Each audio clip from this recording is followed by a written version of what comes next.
right, so I've tied off right here because I didn't have enough thread left, and that's okay. It's going to happen a lot. And I threaded my new needle, and I actually threaded a smaller needle because that needle was too big for me.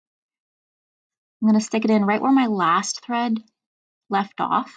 I'm going to pull it most of the way through and then stick my needle back through that loop between the threads, and that's going to make sure that my knot doesn't come out. I'm going to continue stitching,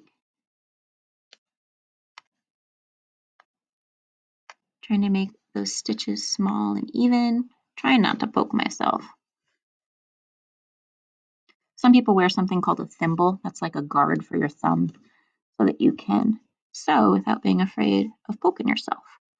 It also helps you push the needle in a lot of times because this finger can get really sore from pushing needles in over and over again. If you want to wear a thimble, you totally can.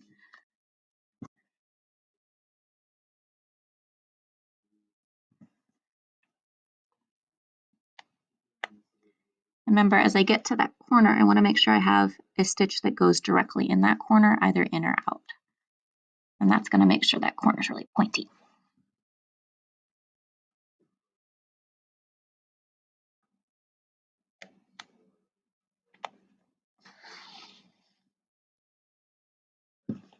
Okay, I have these 2 pins here. Remember, those 2 pins remind me to stop sewing. So I can take them out now, especially because I've got it marked on my fabric.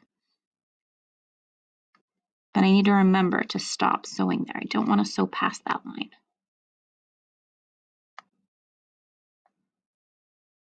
Okay, I've gotten to the last space.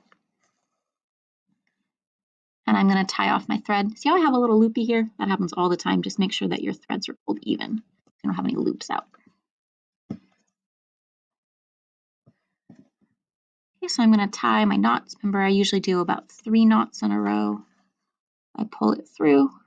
I stick my thread back through the loop where I pulled through. Pull it tight.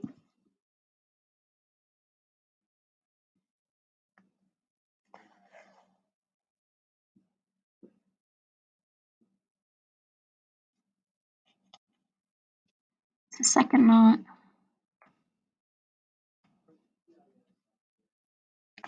And my third knot.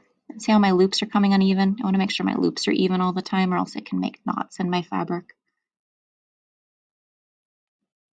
Right there. Okay. Then I'm going to cut my thread short like this. Now my next stage here is to trim my fabric. Pretty much anytime you sew a seam, you're going to trim your fabric. Okay. The most important part is these corners. If I have a lot of bulk in my corners after I turn this fabric inside out, it's going to make my corners really ugly. So I'm going to cut them at a 45-degree angle. I'm like clipping corners like this. Just a second, I'm going to get sharper scissors. All right, so I'm clipping these 45-degree corners with my sharper scissors. There we go. And I don't want to cut my thread. If I cut my thread, I have to start all over. It's a big deal. So make sure you're like a little bit away from that thread. I would say about 5 millimeters, half a centimeter.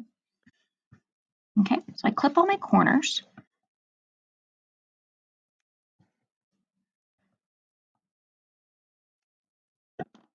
And then I'm going to trim my seam allowance a little bit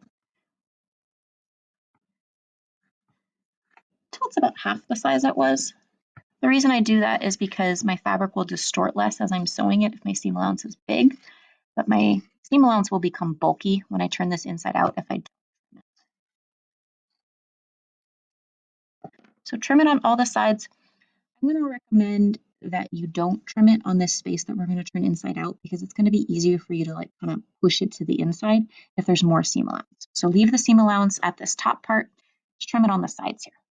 And these are fabric scraps. They're useless. Okay, so I have my sewn seams all the way around. I have clipped my corners and I have trimmed my seam allowances on the sides so that I'm not going to turn this inside out. Now we're going to do the magic part.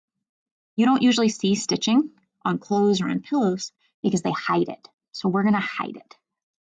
I'm going to reach inside this pocket that I made and I'm going to push the inside of my stitching to the outside.